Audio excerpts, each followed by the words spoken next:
Selamat berjumpa dalam mata kuliah manajemen strategi dengan saya Harti Prabowo. Kita di topik yang ketujuh, yaitu kooperatif strategi. Subtopik dalam mata kuliah dalam topik ketujuh ini ada 7 topik, yaitu aliansi strategi sebagai jenis utama dari strategi kooperatif, strategi kooperatif tingkat bisnis, strategi kooperatif tingkat perusahaan, strategi kerjasama internasional, strategi kooperatif jaringan, resiko kompetitif dengan strategi kooperatif, dan mengelola strategi kooperatif. Akhir dari topik 7 ini diharapkan Bapak Ibu dapat menerapkan input dari manajemen strategi, formulasi strategi, dan implementasi strategi. Kita mulai dari topik yang pertama. Aliansi strategi adalah strategi kooperatif, di mana perusahaan menggabungkan beberapa sumber daya mereka untuk menciptakan keunggulan kompetitif. Ada 2 jenis strategi kooperatif, yaitu aliansi strategis, strategi kooperatif di mana perusahaan menggabungkan beberapa sumber daya mereka untuk membuat keunggulan kompetitif, dan yang kedua adalah usaha patungan, yaitu strategi aliansi di mana 2 atau lebih perusahaan membuat perusahaan yang secara hukum independen untuk berbagi sebagian dari sumber daya mereka untuk menciptakan keuntungan persaingan. Strategi aliansi sendiri terbagi atas 2 hal, yaitu aliansi strategi ekuitas dan aliansi strategi non-ekuitas.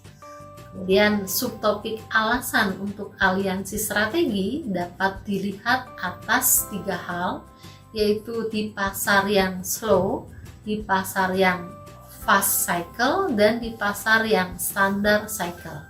Silakan Anda melihat pada gambar 9.1. Subtopik berikutnya, strategi kooperatif di tingkat bisnis, adalah strategi di mana perusahaan menggabungkan beberapa sumber daya mereka untuk menciptakan keunggulan kompetitif dengan bersaing di 1 atau lebih pasar produk. Ada istilah aliansi strategi pelengkap, yaitu aliansi tingkat bisnis di mana perusahaan berbagi beberapa sumber daya mereka dengan cara yang saling melengkapi untuk menciptakan keunggulan kompetitif. Strategi kooperatif level bisnis akan membahas tentang aliansi strategi pelengkap, strategi respon persaingan, kemudian ketidakpastian, persaingan, menilai level bisnis, dan strategi kooperatif. Strategi tingkat perusahaan akan meliputi diversifikasi aliansi strategi sinergis, waralaba, kemudian menilai perusahaan dan strategi kooperasi itu sendiri. Strategi kooperatif tingkat internasional adalah strategi di mana perusahaan dengan kantor pusat di beberapa negara memutuskan untuk menggabungkan beberapa sumber daya mereka untuk menciptakan keunggulan kompetitif.